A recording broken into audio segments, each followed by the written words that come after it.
Very good morning to all. So நம்ம Madras high court recruitment. So Madras high court recruitment நேற்று தினம் வந்து இந்த சேலரி விகிதம் வந்து பார்த்துருந்தோம். அந்த கிளீன்லினஸ் ஒர்க்கர், மசால்ஜி, நைட் வாட்ச்மேன் சொல்லிட்டு அந்த கிரேட்லேருந்து சேலரி உங்களுக்கு எவ்வளோ வரும் அப்படின்ற இன்ஃபர்மேஷன்ஸ் வந்து அஃபிஷியலி நம்ம வந்து பார்த்துருந்தோம்.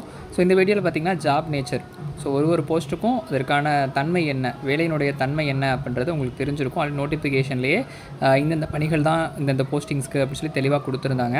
ஸோ அந்த வகையில் போஸ்டிங் ஆர்டர் படி ஸோ கிளீன்லினஸ் ஒர்க்கர், அதற்கு பிறகு வந்து ஃபஸ்ட்டு வந்து கார்டனர், ஆஃபீஸ் அசிஸ்டண்ட்டு, காப்பிஸ்ட் அட்டெண்டர்.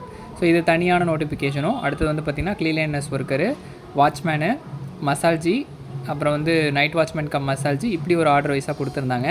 அந்த வகையில் இந்த கிளீன்லினஸ் ஒர்க்கர், ஸோ கிளீன்லினஸ் ஒர்க்கனுடைய பணியின் தன்மை என்ன அப்படின்றத வந்து டீட்டெயிலாக பார்க்கணும். சேனலை சப்ஸ்கிரைப் பண்ணால் சப்ஸ்கிரைப் பண்ணிவிட்டு வாங்க. ஸோ அனைத்து மாவட்ட நீதிமன்றங்களுக்கும் பொருந்தக்கூடிய இந்த ஒரு பணியிடம் பார்த்திங்கன்னா என்ன மாதிரியான பணியின் தன்மைகள் இருக்குது.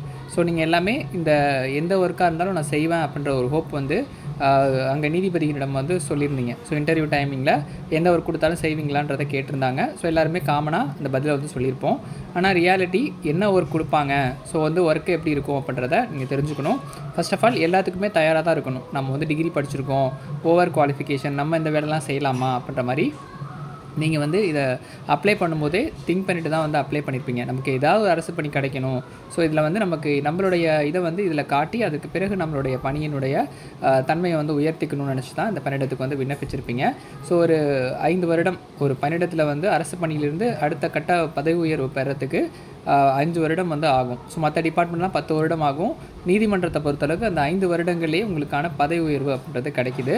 ஸோ அது வந்து எதனால் அப்படின்னா அங்கே இருக்கிற அந்த ஒர்க்கினுடைய பணியினுடைய சுமை ப்ளஸ் வந்து அந்த ப்ராசஸ், ஸோ டக்குன்னு அடுத்தடுத்த ப்ரமோஷன்ஸ் கொடுக்கறது உங்களோட என்கரேஜ் பண்ணுற விதமாக இந்த பணிகள் அப்படின்றது மாவட்ட நீதிமன்றங்கள், உயர் நீதிமன்றங்கள் வந்து தொடர்ந்து பண்ணிகிட்டு இருக்காங்க. ஸோ அந்த வகையில் இந்த குவாலிஃபிகேஷன் இதெல்லாம் தாண்டி இந்த பணியினுடைய தன்மை, இந்த போஸ்டிங்கை செலக்ட் ஆகிருக்கீங்க அப்படின்னா உங்களுக்கு என்ன ஜாப் கொடுக்குறாங்களோ அதை பர்ஃபெக்டாக செய்கிறதுல தான் உங்களுடைய இந்த இது வந்து இருக்குது. ஸோ மேனுவல் திங்கிங் இருக்குது. ஸோ ஜஸ்ட் வந்து நம்ம இந்த வேலையினுடைய தன்மை என்ன அப்படின்றத பார்க்கலாம்.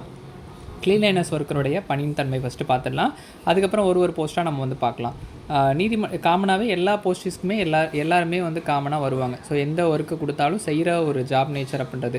திடீர்னு மசால்ஜி வரல அப்படின்னா அந்த இடத்துல ஓஏ ஒர்க் பண்ணுற மாதிரி இருக்கும். அதேமாதிரி இந்த போஸ்ட்டு கிளீன்லினஸ் ஒர்க்கரை வரல அப்படின்னா மசால்ஜி ஒர்க் பண்ணுற மாதிரி இருக்கும். ஸோ இந்த மாதிரி அங்கே ஆல்டர்னேட் டியூட்டிக்கும் நீங்கள் தயாராக இருக்கணும் அப்படின்றதையும் நம்ம இந்த வீடியோவில் வந்து சொல்லிக்கிறேன். நீதிமன்ற வளாகத்தை தூய்மையாகவும் சுகாதாரமாகவும் பராமரிப்பதே இப்பணியினுடைய முதன்மை நோக்கமாகும். அதிகாரப்பூர்வ அறிவிப்புகள்படி இவர்கள் முக்கிய வேலைகள் பின்வருமாறு. ஸோ இது அஃபிஷியலி அந்த ஆட்சியர் பிரிவு நோட்டிஃபிகேஷனே கொடுத்துருக்காங்க, நீங்களும் வந்து செக் பண்ணி பாருங்கள். வளாக தூய்மை, ஸோ நீதிமன்ற அறைகள், நீதிபதிகளின் அறைகள், அப்புறம் வந்து பார்த்திங்கன்னா அலுவலக அறைகள், நீதிமன்ற நடைபாதைகள் தினமும் கூட்டி பெருக்குதல் மற்றும் துடைத்தல். ஸோ இந்த கிளீன்லினஸ் ஒர்க்கருடைய இது வந்து பார்த்திங்கன்னா அந்த கோர்ட் ஹாலு, அப்புறம் வந்து கோர்ட் கேம்பஸ்ஸு, அப்புறம் சேம்பர் இருக்குது. ஸோ அங்கே ஆஃபீஸ் ரூம்ஸு ப்ளஸ் வந்து அந்த வராண்டா, ஸோ வெளியில் வந்து அந்த எம்டி பிளேசஸ் இருக்கும். அரைவாக நீங்கள் வந்து இந்த கோர்ட்டு ரன்னிங் ஆகிறதுக்கு பிஃபோராகவே அந்த கோர்ட்டில் வந்து அரைவ் ஆகி இந்த க்ளீனிங் ஒர்க் எல்லாமே வந்து பண்ணி முடிச்சிடணும். ஸோ பிஃபோராக வந்ததுக்கப்புறம் எந்த ஒர்க்கும் நீங்கள் பண்ண முடியாது. ஸோ வரத்துக்கு முன்னாடியே ஏர்லியராகவே நீங்கள் போயிட்டு அந்த ஒர்க்கெலாம் வந்து கம்ப்ளீட் பண்ணிட்டீங்க அப்படின்றத ஃபாலோ பண்ணுவாங்க.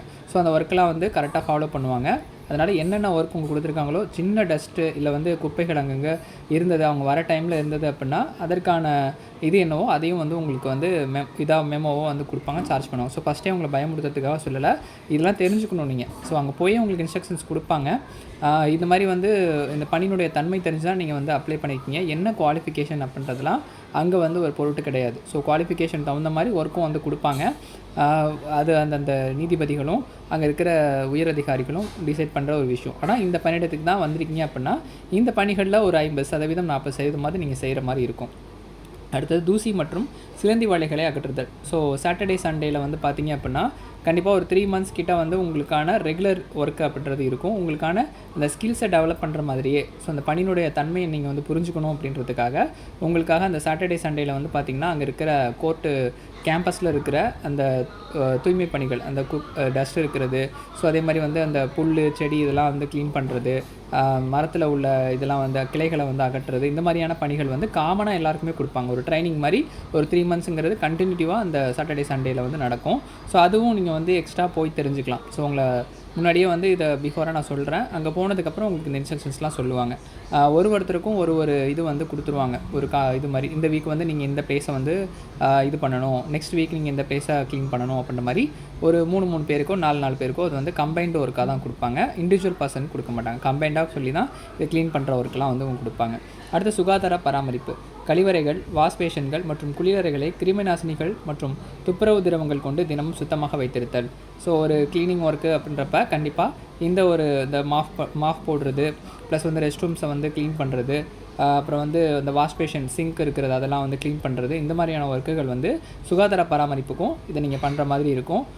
அடுத்து வந்து பொருட்கள் மற்றும் வாகனங்கள் பராமரிப்பு. ஸோ அலுவலகத்தில் அதை வந்து மேக்ஸிமம் அந்த டிரைவர்ஸே வந்து பார்த்துக்குவாங்க. சப்போஸ் அதை வந்து க்ளீன் பண்ணுங்கள் அப்படின்னு சொல்கிறாங்கன்னா நம்ம பண்ணி தான் ஆகணும். அதுக்கும் வந்து தயாராக இருக்கணும். இந்த வந்து காரை வந்து க்ளீன் பண்ணி வைங்க அப்படின்னு சொன்னாங்கன்னா அதுக்கு நம்ம வந்து ரெடியாக தான் இருக்கணும். சப்போஸ் ஏதாவது ரெக்கார்டு ரூமில் வந்து ஒரு எவிடன்ஸ்க்காக அந்த வண்டி இருக்குது அப்படின்னா அந்த வண்டியை வந்து நம்ம ஒர்க் பண்ண சொல்கிறாங்க, இது வந்து இதுக்காக பண்ண சொல்கிறாங்கன்னா அதை பண்ணி தான் ஆகணும். அடுத்தது ரெக்கார்டு ரூம். நீதிமன்ற முக்கிய ஆவண காப்பறைகளை தூசியின்றி சுத்தமாக பராமரித்தல். ஸோ ரெக்கார்ட் ரூம் எல்லா கோர்ட்லேயுமே வந்து இருக்கும். அந்த ரெக்கார்ட் ரூமில் அந்த எவிடன்ஸ்லாம் வச்சுருக்கிற இடத்த வந்து நீட்டாக வந்து க்ளீனாக வச்சுக்கணும் அப்படின்றத இன்ஸ்ட்ரக்ஷன்ஸை சொல்லியிருக்காங்க. ஸோ ஃபுல் அண்ட் ஃபுல் எல்லாமே வந்து உங்களை கண்காணிக்கிற விதமாக அந்த சிசிடிவி ஃபுட்டேஜ் வந்து இது ஃபுல்லாகவே கேம்பஸ் ஃபுல்லாகவே இருக்கும். ஸோ அதனால் என்ன பணியில் நீங்கள் வந்து தவறு செஞ்சாலும் அதுக்கு வந்து உரிய இதுவும் வந்து கிடைக்கும். அதே மாதிரி உங்களுக்கான அந்த பாராட்டுகளும் வந்து கிடைக்கும். அதனால் உங்களோட ஒர்க்கை வந்து சின்சியராக பண்ணணும். சுத்தம் செய்பவர், இந்த க்ளீன்லைனஸ் ஒர்க்கர், அதோடைய ஜாபுடைய தன்மையை சுத்தம் செய்பவர் தான். ஸோ க்ளீன்லைனஸ் ஒர்க்கர் தான் சொல்கிறாங்க. முன்னாடி சானிடரி ஒர்க்கர்னு சொல்லுவாங்க, ஸ்வீப்பர் அப்படின்னு சொல்லுவாங்க. இப்போ வந்து அந்த க்ளீன்லைனஸ் ஒர்க்கர் அப்படின்றத வந்து இந்த டிஸ்ட்ரிக்ட் கோர்ட்டில் வந்து சொல்கிறாங்க. ஸோ சானிடரி ஒர்க்கர்னாலும் இந்த க்ளீன்லைனஸ் ஒர்க்கர் அப்படின்னாலும் ஒன்று தான். ஸோ அஃபிஷியலி நீங்கள் ப்ரீவியஸ் நோட்டிஃபிகேஷனில் இதே ஜாப் நேச்சர் வந்து செக் பண்ணி பாருங்கள். இல்லை உங்களுக்கு தெரிஞ்சவங்க யாராவது ஒர்க் பண்ணாலும் அவங்கக்கிட்ட வந்து இந்த ஜாபினுடைய தன்மை என்ன ஏதுன்னு கேட்டுக்கோங்க. ஸோ குவாலிஃபிகேஷன் அப்படின்றத தாண்டி ப்ரமோஷன். இதில் வந்து இந்த க்ளீனஸ் ஒர்க்கர் இருக்கீங்க, அடுத்து வந்து எங்களுக்கான ப்ரமோஷன் என்னன்னு கேட்டிங்கன்னா அலுவலக உதவியாளர், ஆஃபீஸ் அசிஸ்டண்ட்டு. அதற்கு பிறகு வந்து பார்த்திங்கன்னா இந்த காப்பிஸ்ட் அட்டெண்டர் 2 வேக்கண்ட்டுமே உங்களுக்கு இருக்குது. அந்த கம்யூனல் படியும் அந்த சீனியாரிட்டி படி இருக்குன்னா காப்பிஸ்ட் அட்டெண்டராகவோ அல்லது வந்து அலுவலக உதவியாளரோ பதவி உயர்வு வந்து நீங்கள் வாங்குவீங்க. ஸோ அதுக்கு பிறகு அப்படியே ஸ்டெப் பை ஸ்டெப்பாக உங்களுக்கான ப்ரமோஷன்ஸ் அப்படின்றதுல இருக்கும். 5 years to 3 years நம்மளுடைய இது வந்து இந்த நீதிமன்றத்தினுடைய பதவி உயர்வு 5 yearsல இருக்குது அப்படின்றத நான் வந்து கன்ஃபார்ம் பண்ணுறேன்.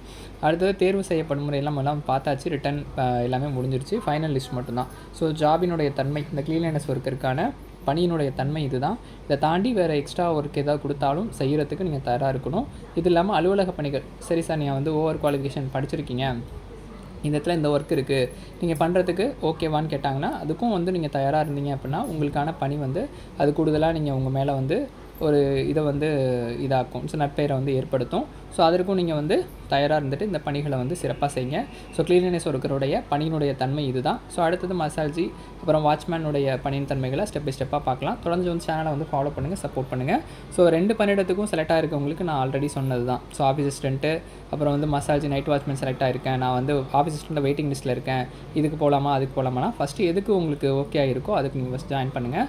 அதுக்கு பிறகு அந்த இது படி ரொட்டேஷன் படி அங்கே உங்களுக்கு வெயிட்டிங் லிஸ்ட்லேருந்து வேக்கண்ட் ஆகும்போது நீங்கள் அங்கே வந்து மாறிக்கலாம். ஸோ இது வந்து ஆல்ரெடி உள்ள ஒரு விஷயம் தான். ரெகுலராகவே இதை ஆட்சியர் பிரிவு வந்து ஃபாலோ பண்ணுறாங்க. உங்களுக்கான வாய்ப்புகள் கிடைக்கும்போது அதை வந்து பயன்படுத்திக்கோங்க. ஆஃபீஸ் அசிஸ்டன்ட் இது பெட்டர் சாய்ஸ்ன்னு நான் சொல்லுவேன். ஸோ ஆஃபீஸ் அசிஸ்டன்ட் வந்து கிடச்சது அப்படின்னா டக்குன்னு அடுத்தடுத்த ப்ரமோஷன்ஸ் 5 வருஷம் வெயிட் பண்ண தேவையில்லை, டேரெக்டாக அடுத்த 5 வருஷத்துக்கான ப்ரமோஷன்ஸ்க்கு நீங்கள் வந்து போயிடலாம். ஸோ இதெல்லாம் வந்து நம்ம ஆல்ரெடியே வீடியோவில் சொல்லியிருக்கோம், இருந்தாலும் இந்த வீடியோவில் ரிமூவ் பண்ணுறேன். ஸோ க்ளீன்லினஸ் ஒர்க்கருக்கான பணியின் தன்மை இதுதான். அடுத்தடுத்த போஸ்ட்டுக்கு என்னென்ன ஜாப் நேச்சர்ன்றதை தொடர்ந்து பார்க்கலாம். நன்றி, வணக்கம்.